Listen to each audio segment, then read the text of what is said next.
unos minutos. Cuando quiera, doctor.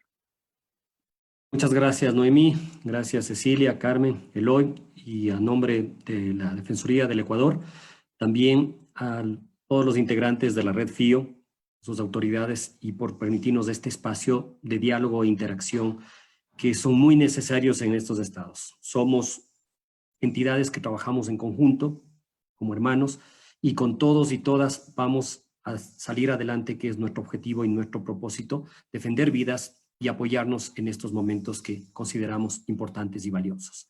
Para ello, sin más, voy a compartir la pantalla, la presentación que había preparado para el grupo en virtud de los tiempos que nosotros tenemos para este webinar.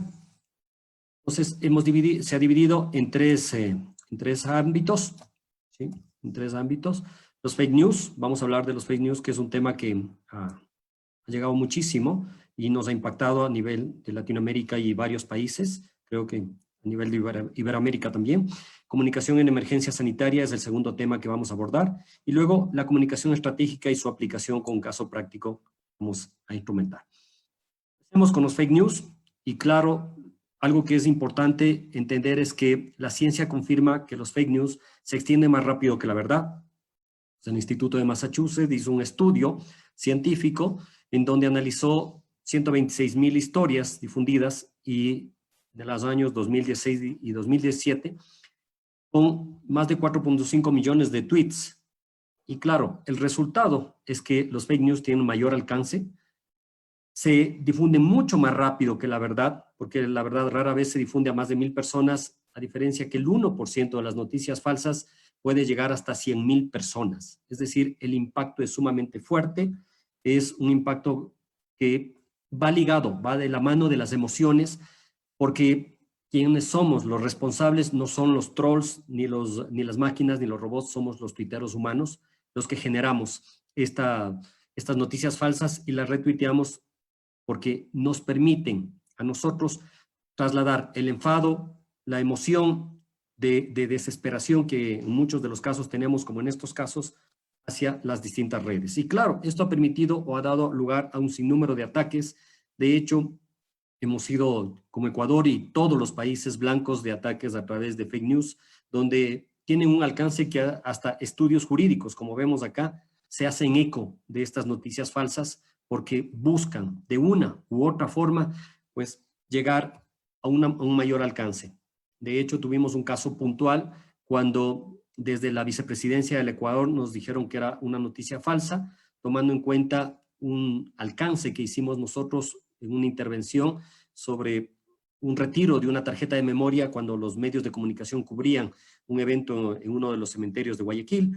Y claro, las evidencias, como ustedes pueden notar, no era un fake news, pero trataron de jugar que en esta línea, aprovechando la moda en los fake news e involucrarnos en ellos, y como institución respondimos inmediatamente. Pero ¿qué es lo que motiva a los fake news?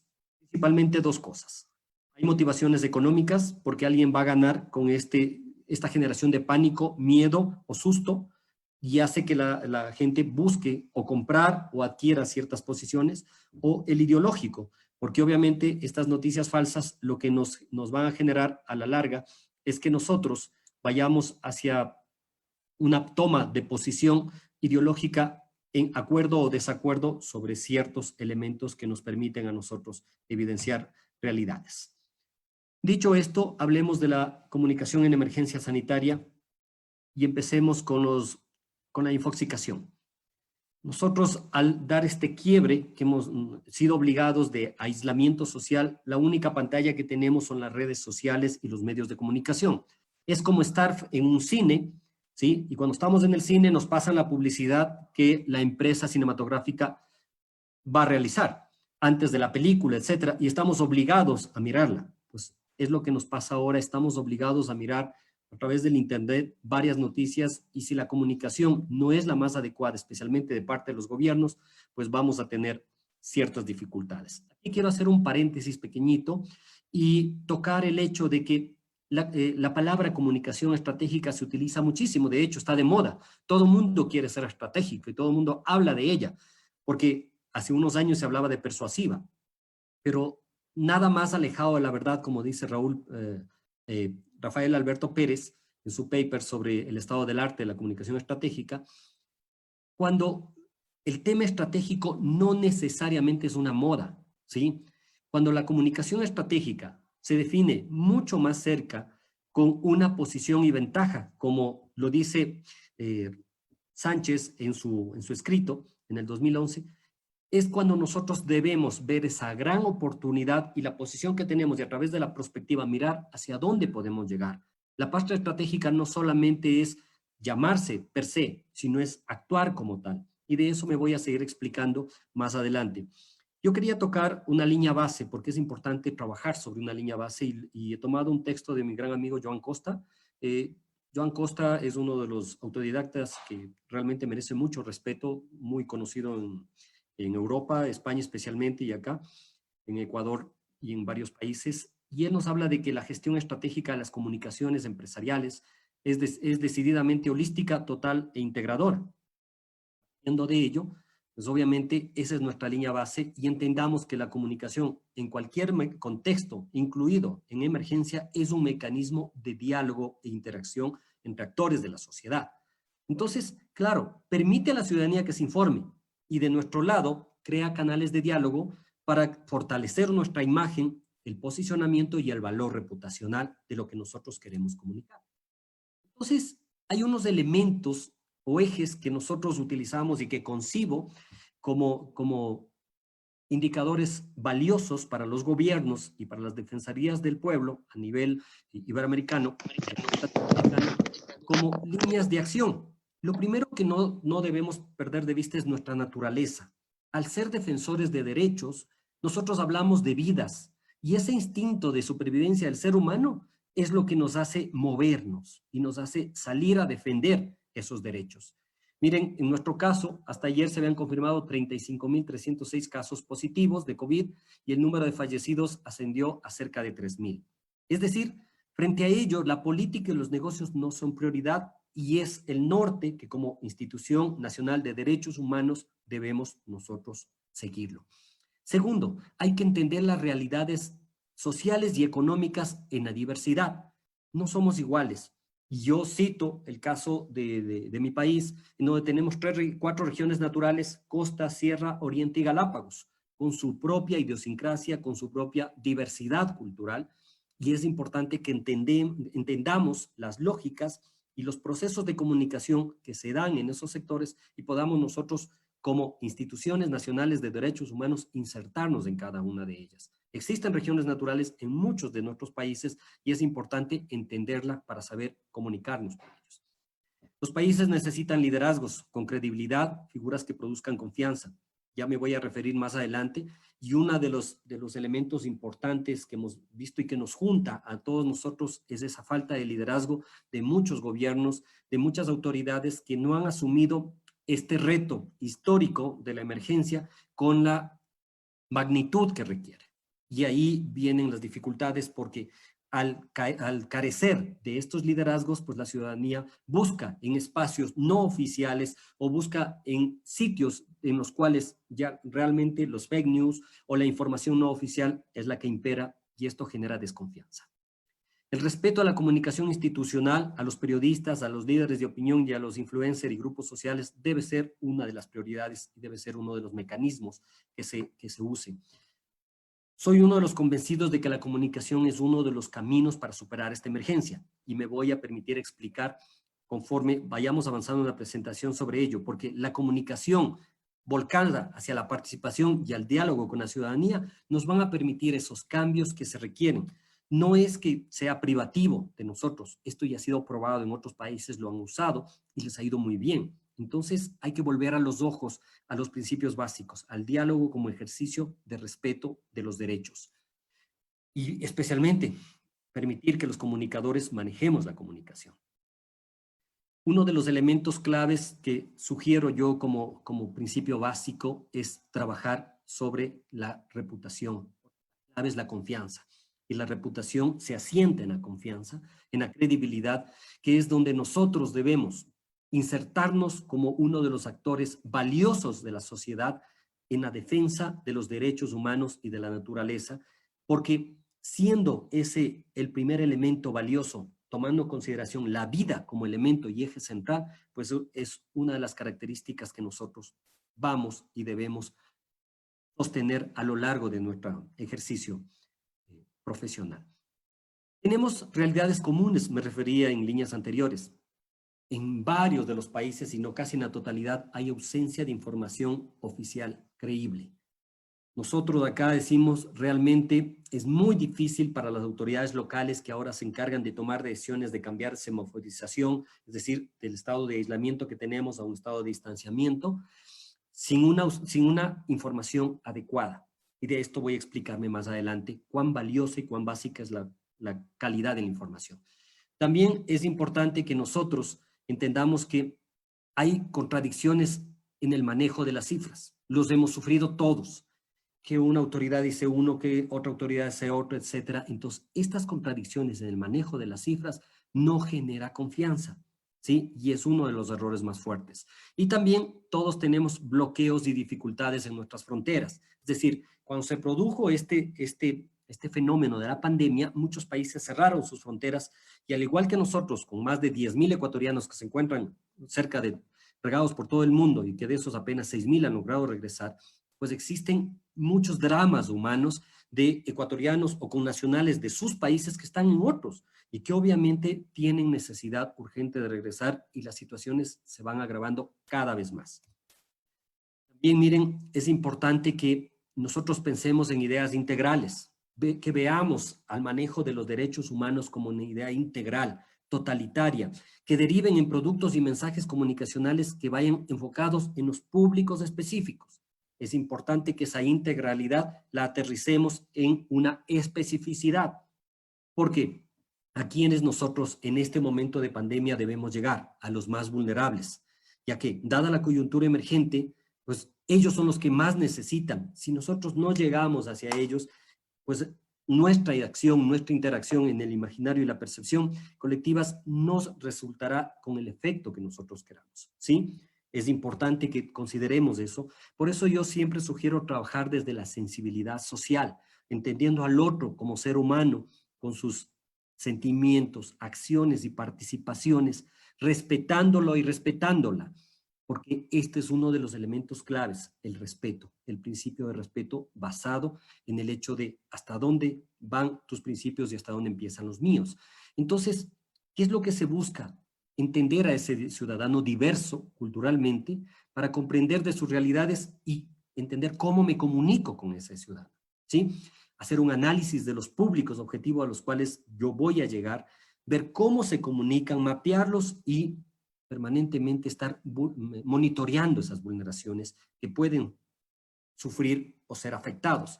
Y para eso nos sirve mucho luego la prospectiva, es decir, nosotros como instituciones de derechos humanos debemos estar un paso adelante, debemos plantearnos escenarios de cómo nosotros podemos interactuar para evitar las vulneraciones, porque no solamente debemos actuar cuando ya se dan, sino tratar de buscar cómo evitarlas, cómo denunciamos para que estas vulneraciones sean menos o afecten a la menor cantidad de gente o simplemente no se den. Y aquí tenemos 3 casos en donde los elementos comunes es la comunicación. Angela Merkel, científica de formación, ¿qué es lo que pasó? Se dirigió al país con un discurso histórico e hizo una comparación que a veces yo recomiendo mucho para varios países. Comparemos con algo cercano que conocen, que la ciudadanía entiende. Y claro, a los ciudadanos y ciudadanas alemanes les comparó con la Segunda Guerra Mundial y les dijo que era mucho más grave. La gente le entendió y se apoyó y estableció nexos de comunicación con los gobiernos cantonales, llamémoslo así, o los gobiernos seccionales, con los distintos áreas de poder, llámense estados, llámense provincias, ¿sí? Y con todos conversó, con todos logró una interacción. Y miren, el resultado, un país con 80 millones de habitantes, 5,500 fallecidos. Este mes inician clases. Tenemos en Finlandia, Sanna Marin, la jefa de Estado más joven del mundo, una milenial, y como milenial actuó a toda velocidad. ¿Y qué es lo que hizo? comunicacionalmente se alió con los influencers de las redes sociales como agentes para sensibilizar a la población y ellos le ayuden en equipo difundiendo la información. 172 fallecidos en un país de 6 millones de habitantes. Y tenemos en Noruega, Erna Solberg. Miren, he visto muchos casos de varios países en donde los niños no aparecen en el mapeo de la emergencia sanitaria. Pues sucede que en Noruega fueron los principales. ¿Y qué es lo que hizo? Montó una rueda de prensa con niños y para niños. Solo los niños tenían que estar ahí. Y les contó todo lo que tenían que saber, respondió todas las preguntas y también les dijo que está bien que tengan miedo, ¿sí? Que está bien. Y ahora son los niños los principales agentes para forzar a sus padres para que cumplan el confinamiento y tomen en serio esta situación. Porque a los niños hay que tomarlos en serio. Tomando esta situación, vamos a ver cómo aplicamos la comunicación estratégica, que es uno de los ejes fundamentales para que nosotros podamos llevar. Y quiero presentarles aquí una de las propuestas que se ha aplicado aquí en Ecuador, que se llama Comunicación Estratégica Sustentable, cuyos textos están en Europa y principalmente discutiéndose, en donde se quiere dar un giro ya al comunicador. Se lo ve como una estratega de la visión compartida, un planificador de los intangibles sociales, ¿sí? Y además articulados desde la sensibilidad social, la perspectiva y el pensamiento complejo. ¿A qué me refiero con eso? Que la estrategia que maneje tiene que estar pensada en función de la gente, del ser humano. La comunicación estratégica sustentable se basa en el ser humano como centro de toda acción y dimensión social, en donde una persona armado con un celular se puede convertir en un agente de cambio. Y si no, veamos los videos que se hacen virales y se dan en todo el mundo, que actualmente no son dados por las grandes cadenas, es por los ciudadanos. Entonces, estábamos en esa línea y trabajamos en eso bajo un proceso, manejamos escenarios, hacemos sistémico todo su proceso, pensamos en las mediaciones sociales porque cada realidad es distinta, planificamos y obviamente educamos, porque parte importante para nosotros es la educomunicación. Pero muchos dirán, ¿qué es la estrategia en comunicación? Y eso me han preguntado a mí durante varios años y ha sido uno de los dolores de cabeza de ¿qué es la estrategia? No es nada más que una emoción o una necesidad básica inserta en un mensaje. Es lo que yo quiero que las personas lleguen a pensar a través del diálogo sobre toda mi campaña. Entonces, ¿cómo construir una estrategia? Y aquí les quiero dejar un checklist para que sientan que su estrategia, si la están armando dentro de su plan de comunicación o sus campañas, está bien o está mal. Entonces, como bien decía, hay que incluir una emoción o necesidad básica. Tiene que ser integral, por supuesto, en función del problema. Tiene que ser intangible. Por favor, las estrategias no son tangibles, ¿sí? Y tiene que ser comunicacional. Y quiero referirme a ello. A veces ponemos estrategia, plan de comunicación, o estrategia, campaña de comunicación. Esas son tácticas. La estrategia va mucho más allá. La estrategia es generar empatía con la ciudadanía. Y me voy a explicar cómo estamos trabajando acá. Pero para eso debemos tener en cuenta todos los sistemas de comunicación. Y yo guardo distancias y tengo mis reservas con varios de los expertos que aparecen ahora diciendo que esta es una crisis que hay que manejarla como tal. Señores, una crisis es un momento de sobresalto institucional.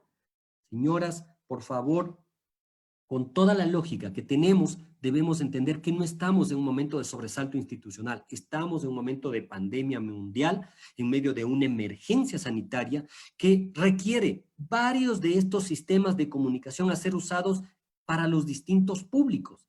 En un momento determinado necesitaré hacer relaciones institucionales, porque quiero que la institución de derechos humanos que yo manejo se relacione con un grupo especial. Nosotros en este momento estamos haciéndolo con los grupos de trabajadores, por ejemplo, los sindicatos de trabajadores, por las nuevas medidas que ha dado el gobierno.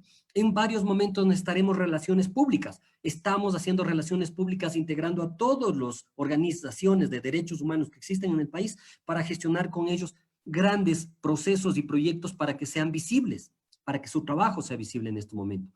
Necesitamos hacer comunicación institucional, es decir, ese relacionamiento que nosotros requerimos hacer con el gobierno, con las instituciones, con los ministerios, y hemos hecho grandes eventos que han costado el cargo a ministros, ¿sí?, por atentar contra los derechos humanos. necesitamos hacer comunicación organizacional, pensar en los de adentro, pensar en la institución. Nuestros colaboradores y colaboradoras han sido la prioridad. Hemos trabajado para ellos y con ellos, y me voy a explicar más adelante estos temas. También necesitamos hacer comunicación corporativa, es decir, donde la base sea el valor agregado. Trabajamos con la Asociación de Bananeros en proyectos de ayuda, de responsabilidad social, para que en lugar de que se pudra la fruta, llegue a los sectores más vulnerables, con un valor agregado, la solidaridad, la integración con varias instituciones que apoyan esta logística y llega para no solamente que sea un enunciado el quédate en casa, sino también nosotros propendamos a ese quédate en casa, pero con productos. También hemos integrado apoyo a través de comunicación corporativa con instituciones que nos han donado productos y hemos llegado con kits alimenticios a varios grupos de escasos recursos. También comunicación para el desarrollo, las comunidades, los grupos indígenas necesitan, esos pueblos autóctonos necesitan procesos y sistemas de comunicación específicos y adecuados, y se ha integrado con ellos a través de ¿qué? De aliados estratégicos para que nos permita comunicarnos y desde su idiosincrasia y respetando su cultura, pues nosotros podamos sentir apoyo y hacer apoyo como Institución Nacional de Derechos Humanos. Pero para esto, ¿qué necesitamos? Y esto es importante. No pensemos en una gestión operativa de la comunicación, por favor, olvidemos de esos detalles. Pensemos más arriba en la gestión estratégica de la comunicación. ¿Cómo yo cambio vidas? Siempre les digo eso. ¿Cómo cambio vidas? Yo no cambio la vida dando una caridad. Yo cambio vida con una gestión integral de defensa de los derechos humanos, poniéndome como bandera la sensibilidad social y el respeto al otro. Entonces, cuando nosotros hagamos planes de comunicación, por favor, pensemos en 3 preguntas básicas para ver si es que nuestro plan es operativo o es estratégico. ¿Qué quiero comunicar? Es decir, ese mensaje que yo quiero llegar tiene una estrategia detrás. ¿A quién quiero comunicar? ¿Tengo claros mis públicos a los cuales yo quiero llegar? ¿Los tengo identificados? Y segundo, ¿cómo comunicar? ¿Cuáles son los mecanismos que son más idóneos para que esos públicos se comuniquen conmigo? Porque al final lo que se busca es eficiencia del mensaje y consistencia en la comunicación, pero sin olvidar la importancia de la perspectiva y la estrategia en la planificación. Para eso quiero explicarme a través de 5 pasos sencillos, ¿sí? Si ustedes siguen estos 5 pasos, les prometo que el impacto comunicacional que ustedes tienen será mucho, mucho mejor y el nivel de efectividad superará el 80%. Y esto los aseguro. Primero, la investigación. Y por eso decía, es importante el estado de situación. La investigación es clave, ¿sí? Segundo, el análisis, porque aquí determinamos el problema. Tercero, la planificación. Es importante saber planificar y escoger los sistemas de comunicación que voy a usar, armado de la estrategia, y luego la ejecución, que es el acompañamiento, por favor. Y me voy a explicar a detalle cada uno de ellos, y luego la evaluación. Esto es igual que cuando yo voy a un médico. Cuando yo voy al médico y le digo, doctor, me duele la cabeza, y el doctor me ve y me dice, ¿sabes qué? Tómate un Finalín. Le dice, pero por Dios, pago $30 por la consulta para que me diga algo que yo sabía. No vuelvo más donde ese médico. Pero si voy donde un médico y me dice, a ver, permíteme, déjame, te hago un examen, me analiza y me manda exámenes, revisa, él planifica luego los resultados a través de una receta, yo sigo, ejecuto esa receta y luego me llama a una evaluación para ver cómo ha dado efecto esa receta. Entonces, ese es un médico que se va a reputar. Lo mismo pasa con los comunicadores. Cuando nosotros creemos adivinar el problema, nos podemos equivocar. Si cojo el caso del médico, pues el médico, si se equivoca y es un problema de corazón y va a operar el hígado, obviamente es una mala práctica médica. Y en nuestro caso de comunicadores, es un fracaso comunicacional. Entonces, seamos absolutamente puntuales y vayamos a eso. Y hoy quiero explicar lo que nosotros hacemos en estos pasos en la Defensoría del Pueblo de Ecuador. Lo primero que hicimos es crear un comité de emergencia permanente, ¿sí? Y manejamos un eslogan que lo creamos, lo acuñamos en octubre. En octubre en mi país hubo un gran paro nacional porque el gobierno subió el precio de los combustibles y los sectores indígenas y sociales salieron y realmente hubo una paralización muy fuerte y nosotros entramos a ser el órgano de contención del gobierno y claro, nos ganamos unos problemas sumamente fuertes que hasta ahora los venimos teniendo. Tenemos grandes campañas de desprestigio dadas desde la línea gubernamental, pero eso no nos ha amedrentado, todo lo contrario, nos ha permitido crecer y posicionarnos mucho más, porque de la crisis que el gobierno ha querido generar, nosotros le hemos dado la vuelta y hemos convertido en una gran oportunidad para visibilizar nuestro trabajo, ¿sí? Entonces, Ecuador Tierra de Derecho se llama nuestro eslogan, y eso lo venimos usando acá. Y dentro de la investigación, que es el primer paso, monitoreamos en forma permanente a diario las vulneraciones de los derechos humanos y determinamos los problemas. Todo este proceso, ustedes me dirán, pero mira, y quiero tocar este elemento, ¿cuánta gente son ustedes? Somos pocos. Bueno, ¿y cuánta gente interviene? ¿Y cómo son? Son los mismos funcionarios, a excepción de 2 personas de quien les habla, los que integramos el equipo de comunicación de la Defensoría del Pueblo. No hemos despedido a nadie, no hemos dejado sin trabajo a nadie, todo lo contrario. El personal es muy valioso, lo hemos optimizado, hemos afinado sus competencias y hemos organizado con ellos las diferentes campañas. Es un personal que trabaja 24/7, de domingo a domingo. Y ya me voy a explicar qué es lo que pasa, porque no es un tema de darnos lujo en el tema, sino que es el tema de entender al otro, de respetar al otro, que es el principio de la comunicación estratégica sustentable y permitir que potencie esa situación. En la parte de investigación, nosotros determinamos todos los problemas, volviendo al proceso, que existen y los monitoreamos. Pero, ¿cómo es un problema? Porque muchos dicen, hay problemas. Y les cuento que a lo largo de mi vida académica, durante 4 años hice una investigación de cómo los comunicadores determinan cuál es el problema de comunicación, porque, insisto, es la base. Me jalé en el problema, lo demás no sirve, insisto. Entonces, el 80% de comunicadores investigados a nivel de pregrado y posgrado se equivocaban y pensaban que el problema es administrativo. Entonces, o era el problema de que no les pagaban un sueldo, o era un problema de que administrativamente se sentían mal, o era un problema de que la institución no les reconocía su trabajo, etcétera, etcétera. O era un problema de clima laboral sumado a comportamiento organizacional. Pero nada más alejado de ello, porque si nosotros atacamos esos supuestos problemas, que sí lo son, pero administrativos y no comunicacionales, nos vamos a equivocar. Y por eso fallan nuestros planes. ¿Cómo nosotros nos damos cuenta que es un problema de comunicación? Igual, pongo un checklist. Primero, ¿ese problema afecta a la institución u organización? ¿Le afecta? Hay que ver si le afecta a la totalidad. Ojo, ¿eso qué quiere decir? El problema tiene que ser intangible. Si nuestra estrategia va a ser intangible, el problema tiene que ser intangible, por favor. Segundo, que sea integral, es decir, que abarque nuevamente a toda la institución. Y tercero, que sea de comunicación. Cuarto, perdón, que sea de comunicación. Si ustedes tienen como línea base determinado ese problema y lo conciben como un elemento básico de comunicación, vamos por la línea correcta. Pero si ese problema que ustedes determinaron al hacer el checklist se dan cuenta que es tangible, ya no funciona.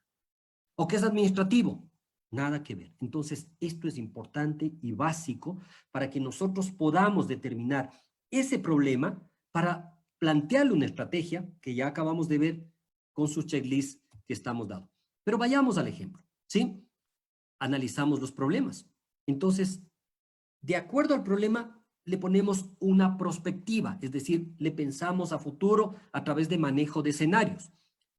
Ahorita estamos trabajando, por ejemplo, el problema de violencia doméstica, intrafamiliar.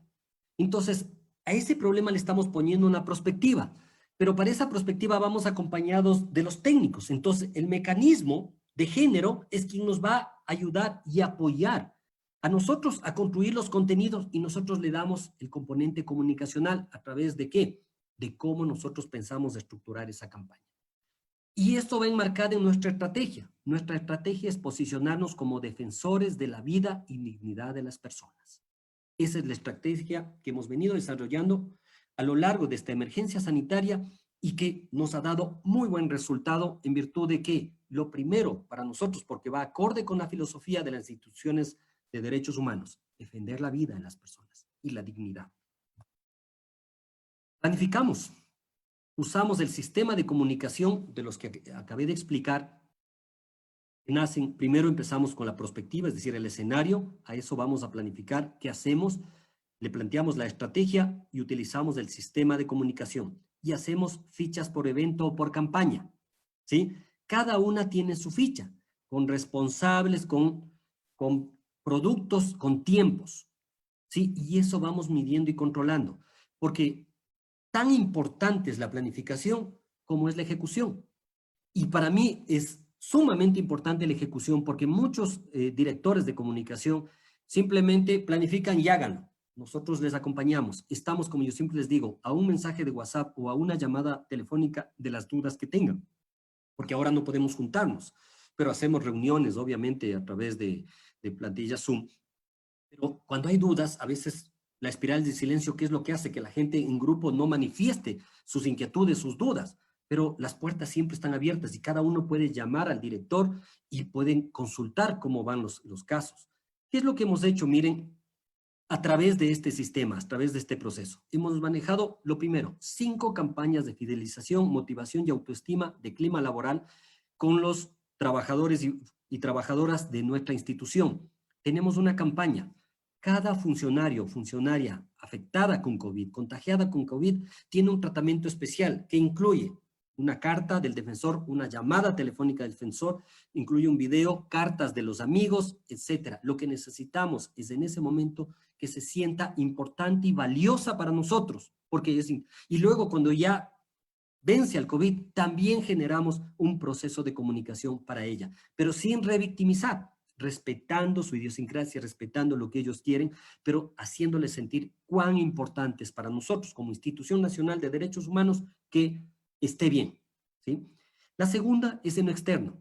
Trabajamos ahí cerca de 30 campañas informativas y de educomunicación, ¿sí? De distintos temas, para cuidado de animales, para cuidado de personas de tercera edad, ¿sí? Para todo lo que ustedes se pueden imaginar durante la emergencia, de acuerdo a los problemas que han ido saliendo, que han ido mapeando para niños, etcétera, hemos trabajado 30 campañas y 5 campañas de difusión promocional de una plataforma de denuncia que tenemos, y otra de ayuda psicosocial y otra de asesoría defensorial.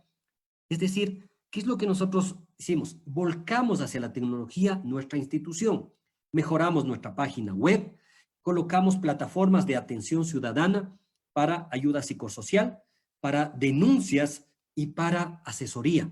Entonces, tratamos de estar ahí. Y bueno, ustedes miran, pero ¿cómo hicieron? Miren, todos los que trabajan en la plataforma de ayuda psicosocial, por ejemplo, son voluntarios. Cuando hicimos la convocatoria, necesitábamos 30 por la periodicidad y todo, y recibimos cerca de 90. Y de esos, 80 fueron calificados y están trabajando con nosotros. Entonces, y de acuerdo al informe que me dieron ayer, me dicen que cerca de 30 vidas se han salvado. Y para nosotros eso es una felicidad con esta ayuda. De personas que estaban realmente mal psicológicamente y que a través de esta plataforma 30 vidas se han salvado. Para nosotros eso es un éxito. También hemos realizado a nivel de comunicación exhortos, pronunciamientos y boletines de prensa, porque hemos denunciado vulneraciones a los derechos humanos y nos hemos tenido que enfrentar con el poder, con los ministros. La falta de información oficial ha sido uno de los elementos más fuertes que tenemos. El defensor ha dado más de 80 entrevistas en medios de comunicación en esta época y superan las 100 entrevistas a nivel de territorio que dan los delegados, porque estamos en las 24 provincias del país con delegados y nuestro sistema de comunicación con delegados es tipo carpa, es decir, articulamos un mensaje central desde la planta y de ahí lo permeamos hacia los distintos delegados para que ellos, de acuerdo a sus realidades, principio básico, respeto e idiosincrasia, articulen ese mensaje y lo vayan generando. Lo que damos son las líneas gruesas y ellos los aterrizan acorde a su realidad. Entonces, hemos trabajado en ello. También hemos presentado reportes de vulneraciones, 4 reportes que servirán de insumo para ver cómo el gobierno ha vulnerado derechos humanos y de la naturaleza en estos momentos de emergencia sanitaria. También, miren, hemos trasladado, ustedes saben, y creo que es conocido en el mundo, que Guayaquil fue usado como ejemplo y como caso de estudio de lo que pasaba allí, de las muertes que se veían en las calles, de los cuerpos de fallecidos y fallecidas que eran abandonados en las calles, y obviamente para nosotros eso fue un tema de sensibilidad muy fuerte y el defensor decidió trasladar la vicedefensoría a Guayaquil y que sea una mujer, porque nosotros el tema de paridad debe estar, pero en nuestras venas. Entonces, Zaida, que es la vicedefensora, trabaja en Guayaquil gestionando todos los procesos allá. Entonces tenemos Quito, Guayaquil como centros de poder y especialmente de máxima población ciudadana, controlados, apoyando y manejando varios de los elementos que se requieren en estos momentos. También hemos manejado amenazas, porque cuando nosotros presentamos acciones jurisdiccionales y vamos a los estrados, a los juzgados, a las audiencias, ya nos pasó la semana anterior que funcionarios del gobierno y de los varios ministerios amenazaron a los funcionarios con demandas penales por haber hecho eso. El defensor personalmente se ha trasladado allá y ha generado un proceso de acompañamiento. Nosotros hemos trabajado con los medios uno a uno, explicando estos temas, ventilando esta situación a nivel nacional e internacional, porque no puede ser que por defender derechos de la ciudadanía seamos amenazados con juicios penales. Y al final del proceso es la evaluación. ¿Qué es lo que buscamos siempre? Eficiencia del mensaje y consistencia en la comunicación. Evaluamos, pero ese mensaje de evaluación va acompañado de indicadores de impacto y de gestión, es decir, cumplimos a nivel de proceso o a nivel de impacto lo que nosotros nos planificamos. Y si algo hay que hacer o retroalimentar, lo hacemos. O si hay que parar una campaña, también lo paramos. Porque también nos hemos encontrado con algunas realidades, como nos pasó con una gran ONG transnacional que estábamos trabajando juntos y tuvimos un meme que no fue validado dentro de lo que es el fake news, miren, con la debida rigurosidad, fue validado, pero no con la debida rigurosidad, y era un fake news. Y claro, nosotros como Institución Nacional de Derechos Humanos presentamos nuestras excusas, nuestras disculpas públicas, porque así tiene que ser. Una propuesta de comunicación para la emergencia sanitaria, para todos nuestros queridos colegas y además audiencia que nos escucha en este momento. Miren, y nos mira a través del fake news, de Facebook Live. Lo fundamental es la asesoría comunicacional y manejo técnico. Soy un convencido de que si no hay un manejo comunicacional y un manejo técnico, es muy difícil manejar la emergencia sanitaria para cualquier autoridad. Por favor, esa es línea básica. La técnica y la comunicacional de la mano van a permitir un trabajo adecuado. La comunicación oficial con una estrategia clara, aislamiento y para el aislamiento y posterior distanciamiento social. Es importante que como comunicación tengamos una estrategia clara.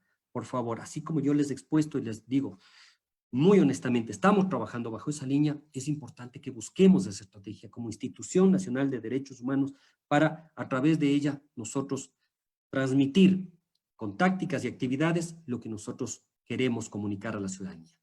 Los gobiernos deben ser claros en señalar su rol, ¿sí? Van a liderar o van a asesorar, porque a nivel de provincias o a nivel de gobiernos locales es importante que ellos definan su política de comunicación, su estrategia de comunicación y voceros creíbles, que no necesariamente a veces piensan que es la máxima autoridad. En estos casos, lo que importa es la defensa de la vida, de la defensa del ser humano, y para eso, el vocero que sea, por favor, que los negocios, como decía, no son la prioridad en este momento, no es la prioridad, ¿sí? Además, es importante construir programas de comunicación estratégica y educomunicación para la emergencia. Insisto en esa parte, porque como docente considero que la educación y la comunicación son elementos claves para cambios fundamentales en este momento histórico que tenemos nosotros como instituciones nacionales de derechos humanos para generar ese posicionamiento y ese cambio. Y realmente el rol que nos caracteriza, defensa de la vida, ¿sí? Defensa de la vida de la ciudadanía. Es clave y es importante, ¿sí? Y además, elaborar programas de comunicación interna. Por favor, sus colegas, sus compañeros son importantes. Pensemos en ellos, miremos cómo están, pensemos en qué es lo que están haciendo ellos. Actuemos e interactuemos con ellos porque los públicos internos son unos de los más importantes y creo que para eso, pues obviamente nosotros debemos ser lo suficientemente sensibles. Muchísimas gracias. Quiero dejar con ustedes mis redes sociales que pueden seguirme. Está a través del fanpage, está mi número celular y mi cuenta de correo electrónico, porque esto es un ejercicio académico de amistad. Esto es un ejercicio de interrelacionarnos, de integrarnos, de ver qué no le fue bien, qué le fue bien al otro y cómo nos apoyamos, porque para mí eso es una parte importante. el apoyo entre instituciones nacionales de derechos humanos. Por eso, nuevamente, felicito esta iniciativa, porque nos permite conocernos, nos permite comunicarnos y saber que estamos siendo equipo. Gracias a todos ustedes, a todas y a todos. Muchísimas gracias, doctor Vázquez, por sus explicaciones. Abrimos el turno de preguntas. Le recordamos que pueden formular sus preguntas al doctor Vázquez a través del apartado que pueden encontrar en la parte inferior de sus pantallas con el epígrafe preguntas y respuestas. Y ya tenemos la primera. Santiago Corbalán, de la Defensoría del Pueblo de Tucumán, Argentina, de su correspondiente área de comunicación, nos pregunta qué acciones concretas se pueden realizar desde las defensorías contra las fake news. ¿Cómo podemos combatirlas? Muy buena pregunta, y es una pregunta que en forma permanente y recurrente sale. Lo primero, hay que generar procesos de educación entre nuestros propios colegas de no compartirlas. Punto 1, no compartamos. Recuerden que el mayor porcentaje de acciones que se dan y del impacto que busca el fake news es porque compartimos. Punto 1. Segundo, desmintamos. ¿Sí? Hay que desmentir y publicar estas fake news. Tercero, busquemos estas fake news donde tienen su asidero. Es decir, veamos si su fuente, sus URLs, su raíz o son imágenes anteriores y visibilicemos. ¿Para qué? A través de la vergüenza colectiva no vuelvan a ser combatidas. Es decir, miren, no se dejen engañar porque esto ya fue hace tanto tiempo. O como nosotros hacemos, apelamos hacia la verdad y la solidaridad de no compartir información falsa. Es importante generar la emoción, y la emoción de la solidaridad en este momento ayuda mucho porque si nosotros le decimos, al no compartir esto, salvas vidas, pues eso ayuda bastante.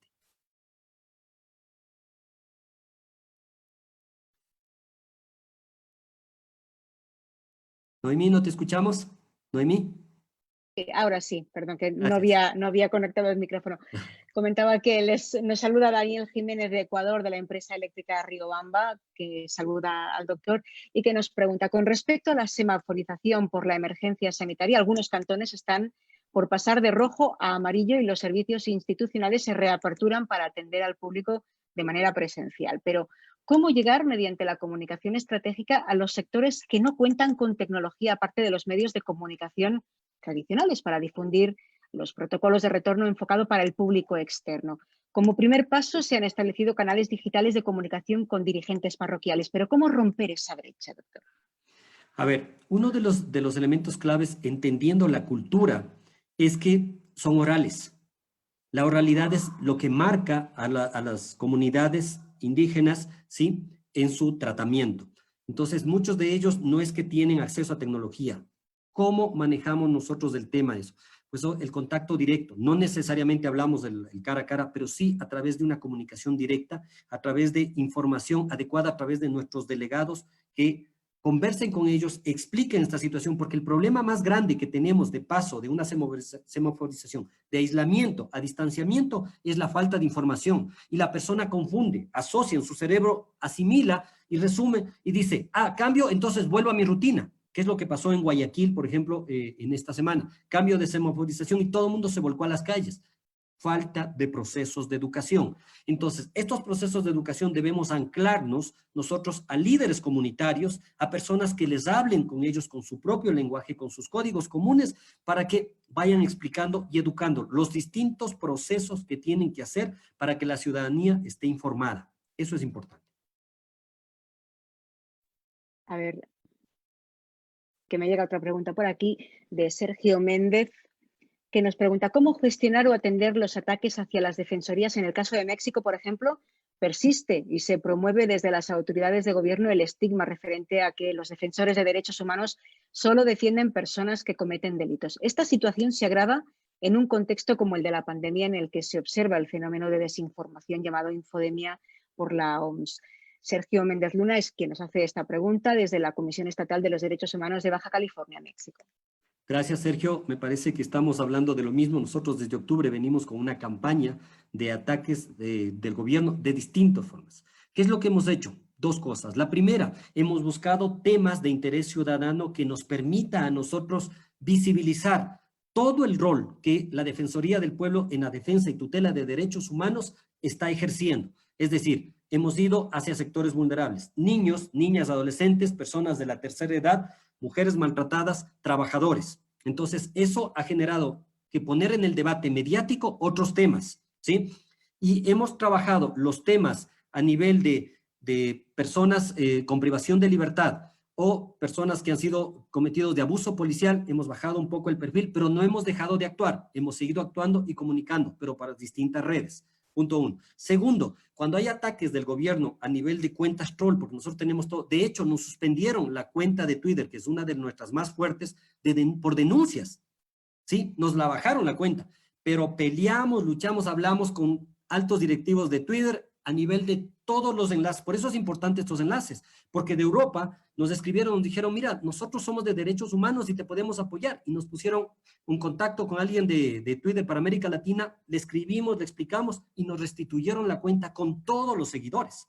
Entonces hemos tenido ataques de distinta índole. ¿Qué hacemos ahí? Nos victimizamos, ¿sí? Nos victimizamos en esa línea porque, claro, nosotros somos una institución pequeñita, no superamos los 400 trabajadores y el gobierno obviamente es un monstruo. Nosotros siempre les digo, miren, por dinero no se preocupen, porque no contamos. O sea, por plata nosotros nunca nos preocupamos. Todo lo que hemos hecho nosotros ha sido con cero presupuesto. No hacemos campañas de publicidad ni de promoción. Todo es en base a lo que los colaboradores pensamos, hacemos, trabajamos y proyectamos. Entonces, dos ejes. Recuerdo nuevamente, el primero, nos victimizamos cuando hay ataques del poder, porque nosotros somos el David frente al Goliat, ¿sí? Y segundo, lo que nosotros ponemos en el debate mediático otros temas que son de sensibilidad social y que como Defensoría también trabajamos. María Azul Barbeito nos pregunta, ¿qué métodos de diagnóstico rápido recomienda para identificar las problemáticas comunicacionales de los ciudadanos? Bueno, nosotros hacemos monitoreo de medios. Antes que podíamos, hacíamos observación participante, es decir, nosotros pedíamos a nuestros delegados que observen las realidades y recibíamos toda la información. Además, también hacíamos pequeñas encuestas, ¿sí? Pequeñas encuestas flash que lo hacíamos muy rápidas. Enviamos, ahora hacemos estamos en este momento, mira, por ejemplo, haciendo una encuesta a nivel interno sobre índice de satisfacción y clima laboral de nuestros colaboradores, porque como insisto, nosotros pensamos mucho en ellos. Entonces, en este momento tenemos ya un resultado de una segunda encuesta, porque hicimos otra antes, ya se terminó la campaña, estamos en otra fase y estamos en ello. O sea, tratamos a la investigación como algo manejable y fácil y accesible, no como algo etéreo ni complejo. Para eso la investigación compleja está para paper o publicaciones científicas. Aquí lo que hacemos es aterrizar la investigación en algo sencillo que nos permita a nosotros detectar los problemas que existen en este momento. Desde la Defensoría del Pueblo del General Pueyrredón de Buenos Aires, Argentina, Leonardo pregunta, ¿cómo llegar a la tercera edad con la información cuando están tan arraigadas los medios de comunicación tradicionales y son tan reacios a veces a aceptar que la mayoría de las noticias que les llegan son parte de esta infodemia? Sí, eso es cierto. Lo que nosotros hemos hecho es a través de la emoción de los niños, sus nietos. Es decir, tenemos procesos para niños para que el niño le cuente al adulto mayor sobre lo que está pasando con su lenguaje de niño, por el niño cómo piensa. Es decir, nosotros vamos atacando desde los nietos, desde la parte más sensible del adulto mayor, que son los niños, para que ellos transmitan esos mensajes, e inclusive le lleven su celular, porque muchos están viviendo con ellos, ¿no? Están compartiendo. Entonces enviamos campañas para niños en dibujos animados, en caricaturas, para que les hagan ver a los adultos mayores. Nos ha ido muy bien en esa línea. Quisiéramos llegar a más, por supuesto, pero nuestros canales son limitados también. ¿No te escuchamos, Noemí? Cierro el micrófono para no molestar y me olvido de volver a No abrirlo, se preocupe. disculpen. Comentaba que tienen las líneas abiertas para formular sus aportes a través de preguntas y respuestas o también si quieren a través del chat. Lo digo porque a través del chat es mucho más enmarañado todo, pero que bueno, que también podrían hacerlo a través de allí. A mí me gustaría hacer también una pequeña aportación y es a nivel de comunicación de tipo interno. Y es decir, cuando hablamos de comunicación estratégica, tenemos clarísimo que es importantísimo que el CEO, en este caso el defensor, la defensoría, los altos cargos tengan clarísima también la importancia de esa comunicación estratégica y no siempre, desgraciadamente, es así. ¿Cómo llegar a convencer a nuestros superiores muchas veces para que participen en ese proceso en el cual son una pieza clave? Mira, eso es un tema recurrente. Varias autoridades no ven a la comunicación como el mecanismo o el espacio que permita visibilizarse. Te voy a contar la experiencia personal. Nuestro defensor del pueblo era una persona que ganó un concurso limpiamente. No era conocido.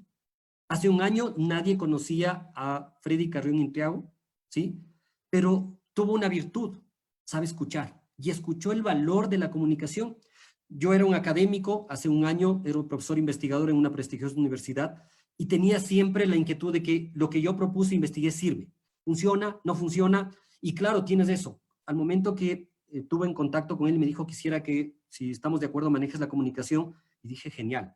Es una persona que no era conocida, con muy buenas intenciones, que quería, convencido de los derechos humanos, y eso para mí era suficiente, porque lo demás es gestión comunicacional. Y ahora, a nivel de Ecuador, de acuerdo al último reporte de Click Report, somos la segunda institución con mayor credibilidad en el país luego del ejército. Eso es para nosotros un éxito en un año haber logrado eso. Pero ¿por qué?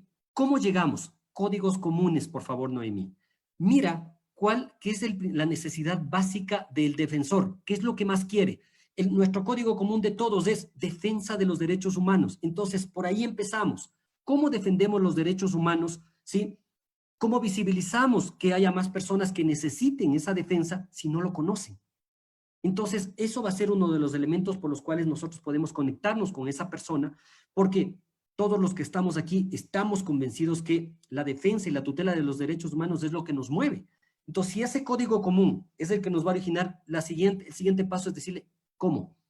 Usted es el actor importante, porque cada vez que usted salga, cada vez que usted hable, cada vez que usted diga, recuerde, va a salvar vidas. Y vas a ver que vamos a empujar juntos ya en ese carro y van a ver el valor de la comunicación. También hazle un training de medios, porque nosotros tenemos miedo, el miedo al medio, de que de pronto diga algo, ese momento se me vaya alguna palabra y eso se fue. Entonces hay que practicar, practicar, practicar, trabajar en equipo y demostrar esa capacidad de experto que yo siempre digo. Los comunicadores debemos demostrar que somos expertos, que conocemos el tema, que sabemos la realidad y que podemos y tenemos la capacidad de asesorar a nuestras autoridades. ¿Alguna estrategia que podamos aplicar en nuestras redes sociales y hasta qué punto es partidario o no de utilizar la influencia de grandes cuentas o de personas con amplia influencia para sumarla a nuestra causa? A ver, hay varias estrategias dependiendo del problema y dependiendo de la realidad, ¿sí? Tenemos estrategias desde la empatía, ¿sí? Tenemos estrategias emocionales que van allá hacia la sensibilidad y compartir cosas, ¿sí? Tenemos necesidades básicas como el instinto de supervivencia, que este momento se está dando. Depende de ellas cuáles usemos acorde a nuestra realidad y a nuestro problema. Segundo, no somos nosotros muy artífices o partícipes de anclarnos a grandes cuentas con grandes seguidores por una sencilla razón. Muchas de ellos tienen ciertos intereses políticos, ¿sí? ¿Qué es lo que nos ha aportado a nosotros? Visibilizarnos más acciones a través de storytelling, a través de testimoniales, de territorio. Entonces, contamos historias de territorio y cada vez nosotros hemos crecido muchísimo en esta pandemia. A veces hay días que sumamos 150 o 100 seguidores al día en Twitter y en Facebook. Vamos creciendo rápido. ¿Por qué? Porque la gente ve ese espacio para visibilizar sus problemas. Ve en la Defensoría la institución que le puede apoyar, o por lo menos, como muchos dicen, ustedes por lo menos nos escuchan, ya que otras instituciones no lo hacen. Entonces, cuando sientan, el ciudadano, la ciudadanía siente que no, tienen una institución que les está apoyando, enseguida habla, y habla bien de nosotros, entonces nos recomienda, y se vuelven recomendadores, porque somos recomendadores por excelencia, ¿no? Entonces, eso buscamos nosotros. Nos pregunta Sergio, ¿podrá compartirnos Miguel Vázquez en dónde conseguir sus publicaciones? Veo que está calando hondo. Muchas gracias. Bueno, yo comparto la teoría y Amazon vende los libros, pero si me escribe, con mucho gusto yo puedo hacerle llegar ciertos capítulos, porque obviamente por derechos de autor y de contrato que tengo con editora no podría hacerlo, pero si me dice sobre la parte que requiere, con mucho gusto yo encantado puedo hacerlo llegar, porque la parte de la academia profesional, el éxito es compartir. Y creo que en esta pandemia algo que nos ha hecho pensar es ¿qué hemos hecho nosotros por el ser humano, por el otro? ¿Cuál es nuestra trascendencia para llegar? Los conocimientos sí son míos, es mi libro. Si eso no es compartido, no sirve para nadie. Nadie lo conoce. Entonces hay que empezar a salir y hay que generar esos procesos de cambio abiertos, enseñando todo lo que podamos, ¿sí? Natalia Lobece nos pregunta, ¿qué aconseja cuando no todos comprenden la importancia de la comunicación interna? Eso es un tema importante y valioso porque no todo mundo cree que la comunicación interna es valiosa. Pero cuando nosotros nos damos cuenta que muchas empresas despidieron vendedores porque apostaron por su talento humano, entendemos eso. Pero ¿cómo nosotros hacer entender eso? Primero, entendiendo que ese ser humano, ese colaborador tiene una familia y multiplicamos, llevémosles a los números. A veces los cientistas sociales no somos muy amantes de los números, yo sí. Me gusta mucho porque digo, si yo tengo 400 trabajadores, ¿sí? Quizá yo no soy monedita de oro o el defensor no es monedita de oro para que le caiga bien a todo el mundo. Hagamos cuenta que le cae a 389 o 399, ¿ya? Siendo muy optimistas, pero esas personas tienen esposa, tienen hijos, tienen primos, tienen amigos, y eso se convierte en una red. Entonces multipliquemos 1 por 5, entonces tenemos cerca de 2,000 personas que pueden llegar a hablar bien de nosotros si nosotros apostamos por comunicación interna. Entonces, dejaríamos nosotros una campaña de publicidad que esté bien manejada, bien trabajada, para llegar a 2,000 personas que hablen bien de la institución, requiere entre 50 a 80 mil dólares. Entonces, si le llevamos esos números a la gerencia general, creo que va a estar muy interesada en invertir quizá a veces 5 o 10 mil dólares o simplemente dejar de tratarles como empleados y decirles colaboradores, que es una campaña la más barata, la más gratuita y nos va a ir mejor.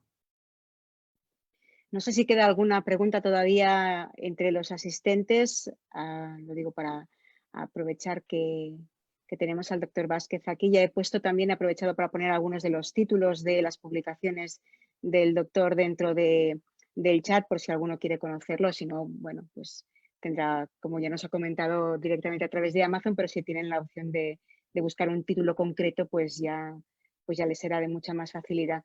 Pues no sé si hay más preguntas, no sé si Carmen o Ceci, Eloy, queréis hacerle alguna pregunta al doctor aprovechando que lo tenéis más a mano.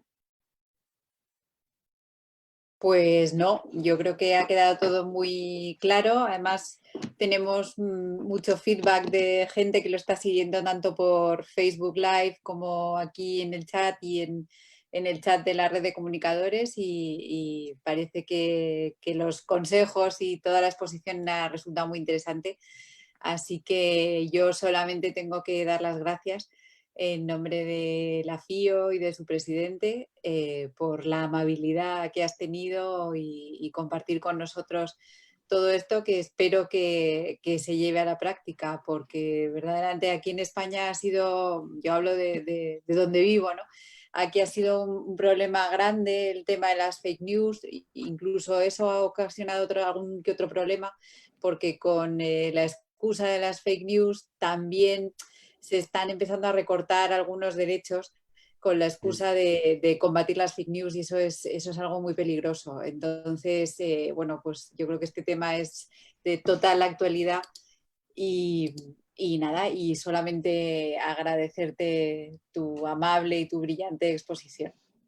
Muchas gracias, Carmen. Agradezco tus valiosas palabras. Gracias.